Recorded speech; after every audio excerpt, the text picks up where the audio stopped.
What's up, guys? It's Daph. I'm back for a new episode of Eye to Eye with Starrleen today. How are you doing? Hi, good. How are you? Good. You better known as Star, right? Yes. It's kind of a Sorry. beautiful, beautiful name. You were born to shine. Thank you. It was all my dad's idea. We're talking about the sensitive subject of autism today. Raise awareness through your testimony, your journey as a mom who's raising two beautiful kids. Shout out to Alex and Lexi, who have autism to some degree. So thank you so much for taking the time to speak with me today to be able to put light to it, to talk about misconceptions, talk about your adventures, your journey, your experience. First of all, can we just, I would say, define autism in your eyes, a definition of a general definition of autism? Okay, well, it's my definition is not from the dictionary. I'm no doctor, no professional. Yeah, so what I think is autism is just a way of thinking differently. It's Mm, like kind of permanently thinking outside the box. I'm just going through it through my kids' eyes. mhm, They're pretty, very active 5-year-old twins. Just some things may be a little difficult for them to grasp, mhm. comparing to other children. But I like the way you said it because it said it beautifully that they see the world differently, and I Hmm. feel like a lot of times they're put in a box to try to fit in. Yeah. This box they don't fit in that box, and it's important Hmm. also to give them a box for them to fit in and to be normal. They see it differently. That doesn't mean it's not normal. I want to Yeah. bring that up. You know what I mean? That's their norm and that's their world, and we have to also adapt to that. Yeah. When did you find out that your children had autism to some degree? Because I believe that they both don't have the same degree, and you didn't find out at the same time, right? For both of Right. them. Yeah. So I have a background in human services. Just to pick, just to like put a little background to it. Yeah. Mhm. So mental health is kind of my thing. Mhm. But I've never really got into autism until after they were diagnosed. So it's something like I heard of it, but like kind of most people, you kind of think it's just like the severe part where no speech or they don't make eye contact and they're constantly shaking. Mhm. No, for them it was different. So I kind of first noticed signs with Alex when he Mhm. was about 6 months old. So Mhm. I didn't think it was autism, but I did think that he has some type of like neurological delay just because he couldn't do tummy time because he was just like put his face on the bed or on the floor. Mhm. He had issues with well, he never learned how to crawl. He couldn't Mhm. crawl. Um Walking, he didn't start walking till he was like almost 2 years old. So like he was kind of delayed in a lot of his milestones. Mhm. But before we get all into that, when I first noticed it, he was about 6 months old and he would self-harm himself. So Mhm. basically, he would just kind of start rocking back and forth until he would like hit the back of his head on a wall, or like if he was on the like trying to sit on the floor, he'll try to just like fall back. Or if he had a hard toy, like he would just bang his head on the hard toy. So I mean, when your baby's 6 months old trying to like self harm themselves, there's something a little off. Mhm. I mean, and as a parent, you don't want to think there's something wrong with your child, but when you have experience with mental health, whether it's with adult or children, sometimes you could kind of see the signs again. Mhm. But as a mom, you don't want to think that far, But you have that you know? intuition, right? That feeling. Yeah, yeah. Mhm. And before they were born, I was working with children in a classroom setting. So it wasn't a special needs classroom. We had about 22 students between the ages of 1.5 to 2.5, Mhm. but we had about 8 kids that were special needs. So, some of the self harming thing I did see. So that's Mhm. what kind of raised that light bulb where, okay, there's something a little Yeah. off. Mm. But the problem was he was 6 months old at the time. I spoke to his pediatrician. And she just kind of like, oh, give it some time, maybe that's just him trying to like crawl or sit up on his own, because again, he wasn't doing that on his own. So she was like, maybe that's him like getting frustrated, but if you see anything else, just kind of keep note of it. Yeah, so we just saw that up until he was a year old. Then that's when the hand flapping started, the rocking back and forth. A lot of people think, oh, with autism, you got to wait till the child's speaking. You got to wait till they're 5, 7, 10. But no, like I saw the signs from early on. So by the time he was like a year and I would say 3 months, that's when we went back to the pediatrician, and he was already humming, but he had no words. He was doing the hand flapping, but he couldn't walk. So that's when she was like, all right, so let's get an evaluation done. Let's start the whole process for early intervention. So what's like the kind of a process that they do at such a young age to be able to diagnose autism? So, well, I'm in the state of New York. Every state has their own policies. So like, I really don't know how it goes for other countries or states, but I know for the state of New York, if the child is born with some type of like physical abnormality or, delay or something drastic, then they automatically qualify for early intervention. So early intervention is a program from birth up until the age of 3. Okay. So yeah, so because he didn't have no physical abnormalities, health-wise, he was okay. So what we just did was we got an evaluation done. So with him, because he wasn't walking or crawling, he wasn't talking, just kind of doing like a humming sound. Like he didn't even have like regular sounds like babies with the cooing and all that. It was just like a straight hum. Humming or screaming. That was like his 2 things. So they got a team together. It was like a special education instructor, a child psychologist, a physical therapist, occupational therapist, and they did like I don't remember the correct term, but it's kind of like just like a group evaluation with all the different therapists, all of them together in one room. And it's like a padded room, padded floor. Just kind of put your baby on the floor and just see what happens. Wow. It must feel so overwhelming for him and you too, to have all these professionals and stuff. For me, yeah, just because before going through the whole evaluation process, just kind of having that talk with family or close friends. Like, first off, when you have children, your circle gets smaller. Yes, yes, preach to that. That automatically happens. But then when you're like, listen, I think my child might need that extra help, then you get the whole, oh, you're a first-time mom syndrome. Like, oh, you think everything's bad. You think you need so much. And there's that part. And then there's a part where you have family and friends who, I don't want to say ignorant, but they're just not educated on it. So, they think, oh, you're taking away from your baby's development or childhood, like just kind of let them be. But it's like, my baby's hurting himself, like I'm not going to wait until, God forbid, the time when he really hurts himself. Then guess what? You take him to emergency or to a doctor. They're going to see like, this is not the first time this baby was injured. Then it's like a whole can of worms where, they think something bad is happening at the home. And it's like, no. So we just had to get that situated. So once we kind of got the conversation going, like we kind of kept it with like immediate family, close friends, but we still kind of got some backlash. But, it had to get done. He had to get evaluated. Shout out to you, how you handled it.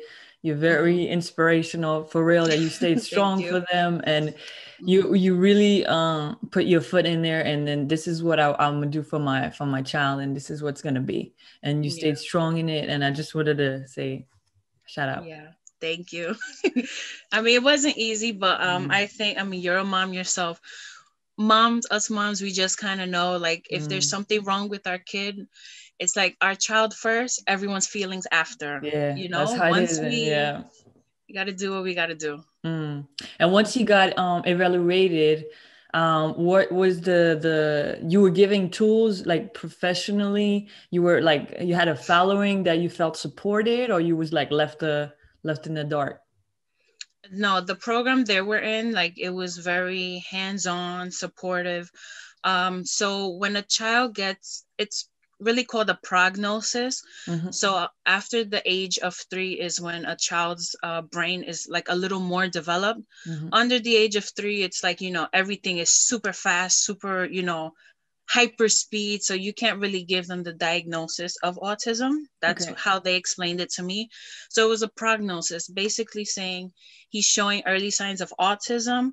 Once his brain is a little more mature, he will get a reevaluation, Mm-hmm. and then we will determine if it is a full diagnosis. Okay. So they explained all that to me. Then it was like, so you have an option, because early intervention is a voluntary program. Mm-hmm. So it's like, if you want the services, this is what's going to happen.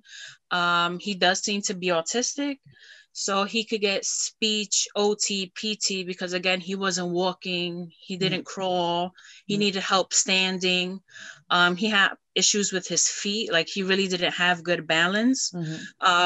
Again, that doesn't necessarily go for all children who are autistic, but he did have some physical delays. So he was actually able to get all those services, and speech as well.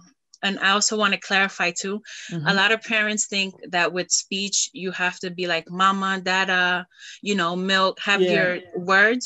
But although he didn't have speech, he would kind of look to when people would call his name, but he didn't have constant eye contact suitable for his age. So Okay. he still needed the whole speech thing. Eventually we went through with services. He was getting speech, OT, PT, and ABA, which is kind of like they integrate teaching, like, like school readiness along with everyday activities. So it's kind of like to help him adjust to, maybe putting puzzle pieces together, teaching him how to play, teaching him how to interact. If someone asks for something, him being able to grasp something and give it to the person. So, people think like, oh, he doesn't need all that stuff, but it's like basic things, even Yeah. teaching him how to play, it has to be done. Because a lot of children with autism, they don't have that. Or sometimes they might have something called parallel play, where they sit next to other children and they'll play, but they won't directly play with the child. But because the way they understand, they think, I'm playing, this kid's playing, we're playing, that's how they see play. They don't see the interaction, but that's just how they play. And how do so if we want to just go back to then Lexi, did you see, because she showed the same kind of signs, or a little bit later on, or milder? It was a little later on. So Alexander, he's diagnosed with mild autism Okay. along with a speech delay, and he currently has anxiety disorder.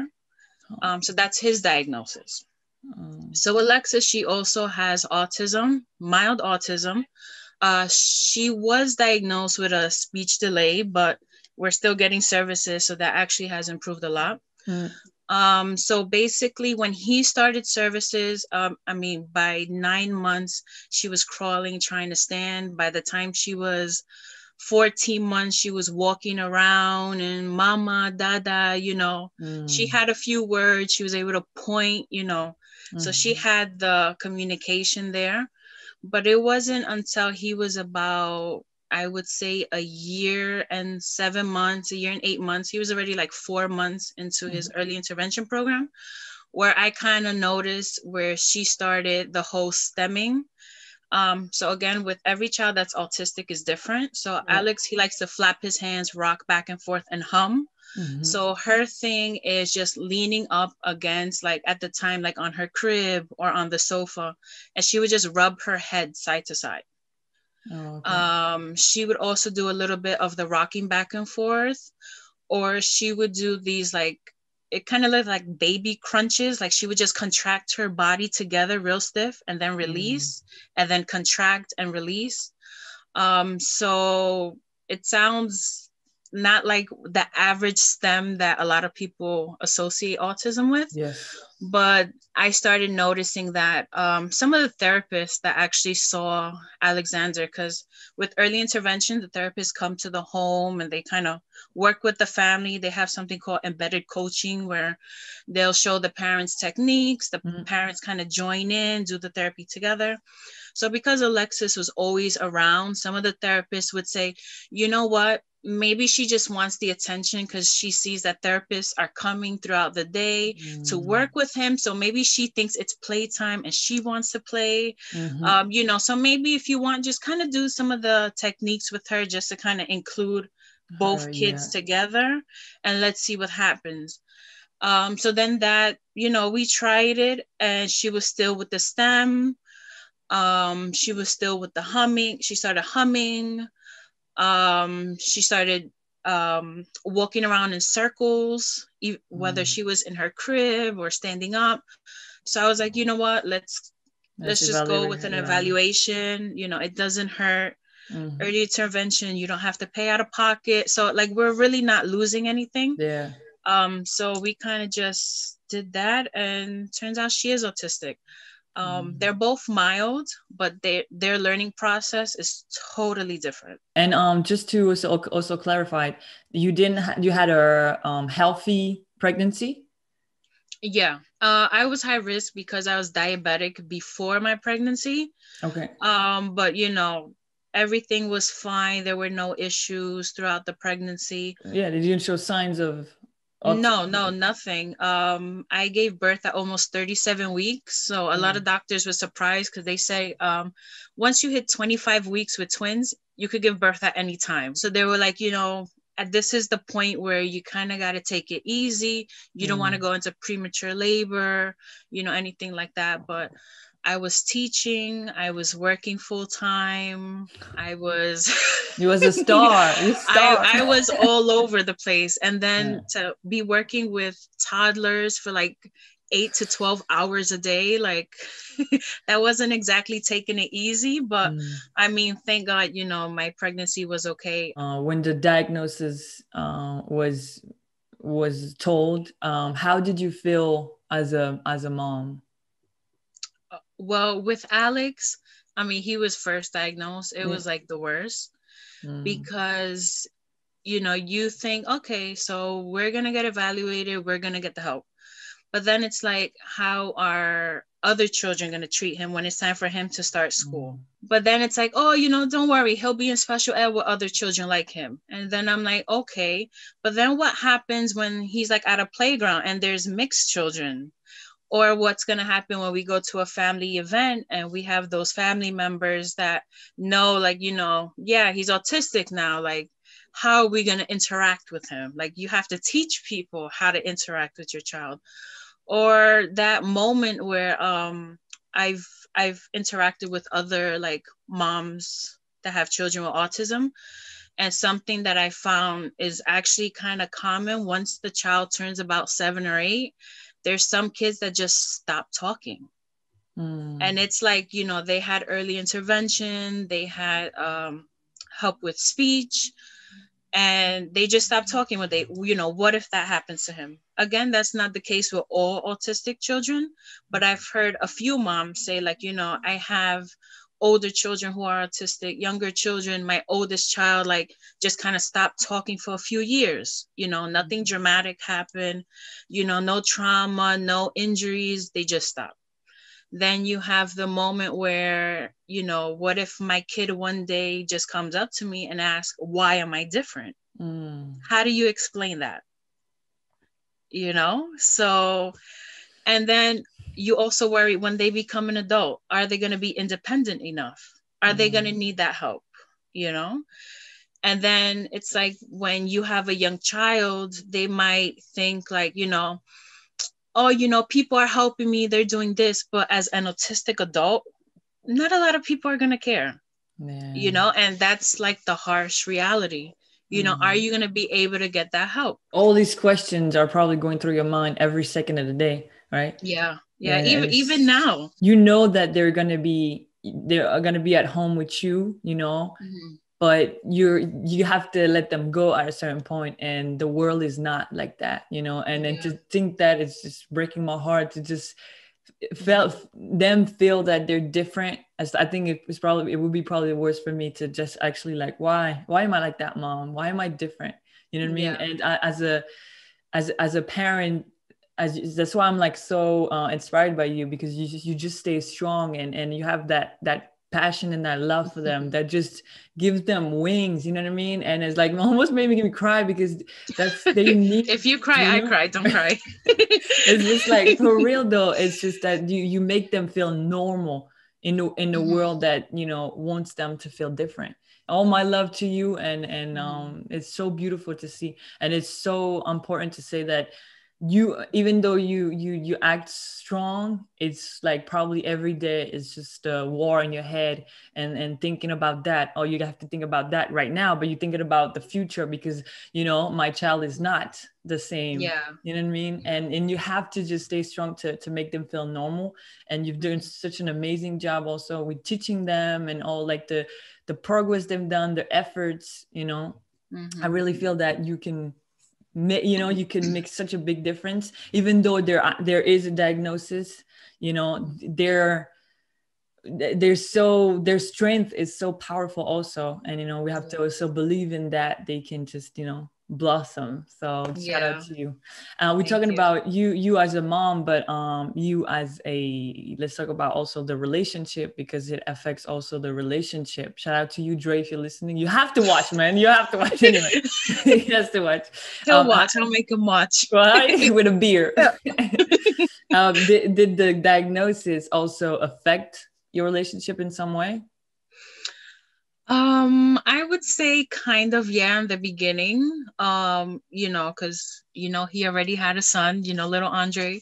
So, you know, kind of like he was going through that whole process again of, you know, I have a child. At the time, little Andre was already 7. Well, he was going to be 7. So, you know, it's like you had a kid for 7 years and now you're starting all over again, you know, but this time it's a little different, having twins. And then it's like, you know, I kind of brung that up to him, like, you know, I'm noticing some things.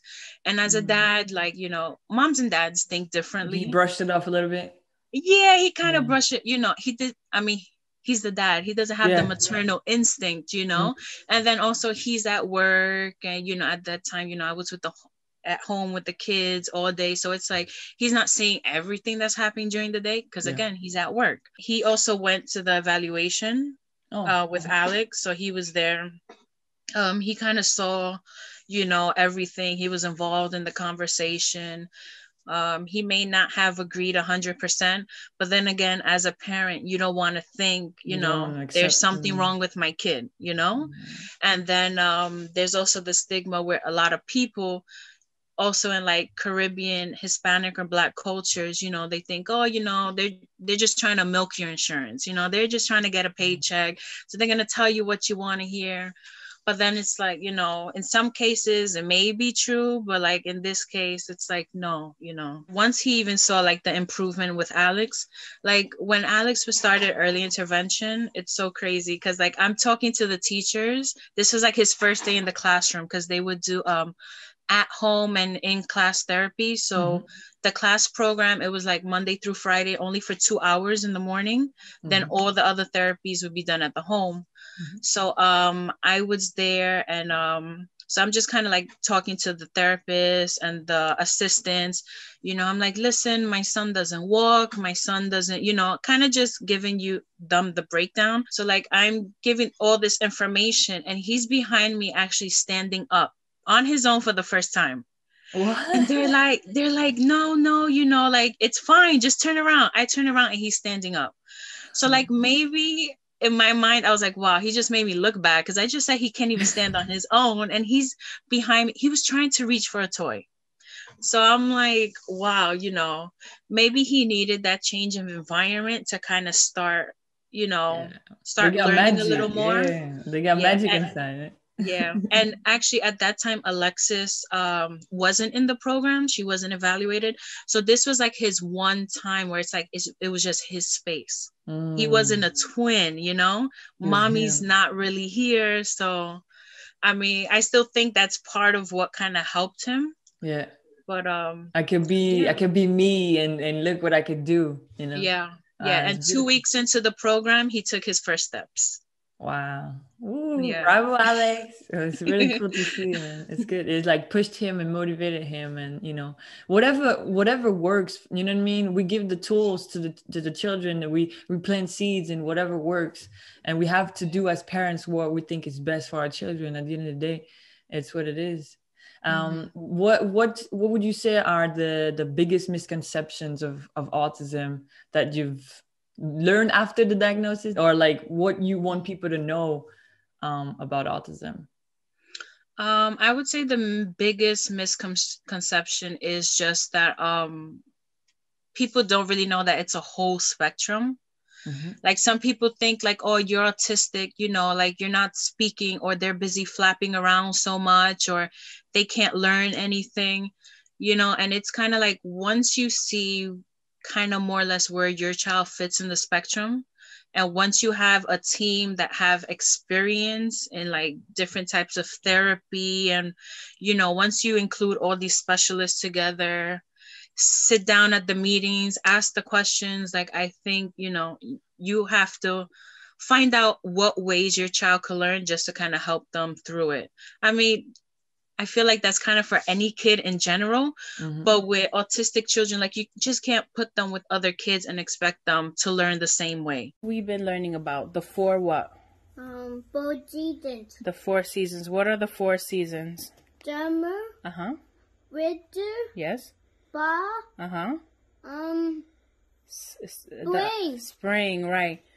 You know, you can expect them like, oh, you know, they're crying, they're upset, because no, you got to find out why they're crying and why they're upset, because, you know, what may be simple for a child their age could be a struggle. Like, for example, Alex, when he was getting OT, like one of his exercises was passing like these like jumbo beads through a string.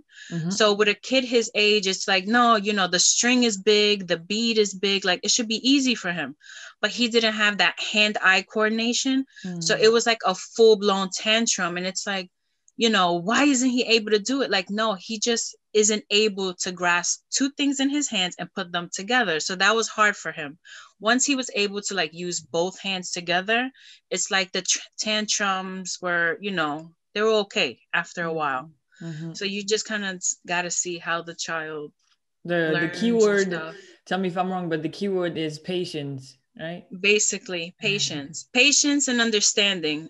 I think you got to do a little bit of research on autism, and then kind of get information on like your child's diagnosis, and just kind of like weave them together. Once you have that, then I think it's not going to be easy, because it's not, but it'll be a little better to work with. It's never easy, because there's times where I'm like yelling, and it's like, guys, you know, stop doing this or stop doing that.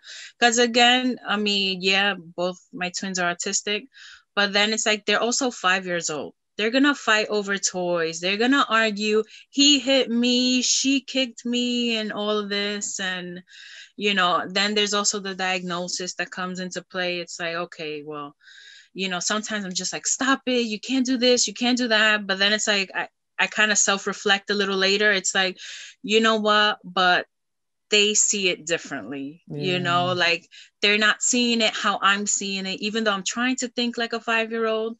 But then it's like, no, you know, like, let's say if Alexis is screaming over a toy, like, okay, it's a toy, relax. But then it's like, no, this is something that she's obsessed with. You know, she also has ADHD, so she's very hyper, and she's like all over the place. So maybe this is the one toy that kind of helps soothe her.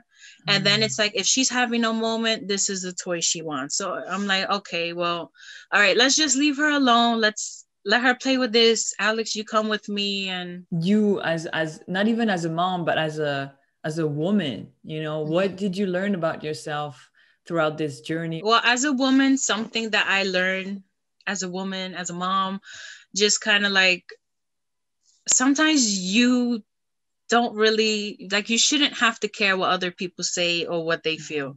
Because sometimes, like, you know, before having kids, like, certain words or certain situations might have triggered me, and I might have want to curse someone out, or, you know, I'd be pissed off. But then it's like, you know, having kids, it's like, you know what? They need my energy. You know, I can't control how much someone learns or how they express themselves, how they feel about things. Like, you know what, if my children being autistic is uncomfortable for you, well, that's a you problem, you know, like it's not something that I could switch on and off. Like, you know what, today may be a good day, tomorrow it could be a bad day, but you know what, that's nothing that I can control. If you feel uncomfortable on the bad days, well, like, don't be around us, you know, like there's nothing that I could do. Because I mean, at the end of the day, any type of relationship, like with family or friends or whatever, like they don't have any type of attachment with me. So it's like one day they could just stop talking to me. I can't stop being a mother, you know? So it's like, even if my kids are mad at me, guess what? I'm still your mom. So, you know, deal with it. You kind of got to deal with it, like, you know, but I mean, at the end of the day, my kids are who needs me the most, you know? Sometimes, like, you know, you kind of just want to like curse someone out, or, you know, you just get so frustrated. But then it's like, I'm busy being frustrated with that person.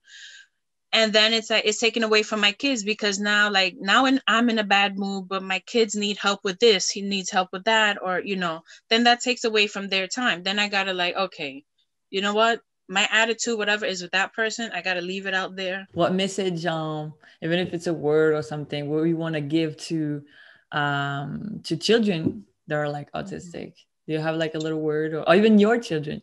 Yeah. Wow. I would say it's not always going to be easier, but it's going to get better. You know, once you have a support team, whether it's like the therapists or doctors or your immediate family, whoever it is, like, you know, once you have at least one person that can help guide you through some of these obstacles, like, you're in good shape. Thank you so much for your time, for your moving testimony, and I hope it would bring light to parents in your situation. And again, big shout out to you, and the twins are really so cute. Much love. Thank you so much. Bye-bye. Thank you. Bye. Thank you guys for watching the video until the end, and don't forget to subscribe with the red button somewhere here. Thank you for the support.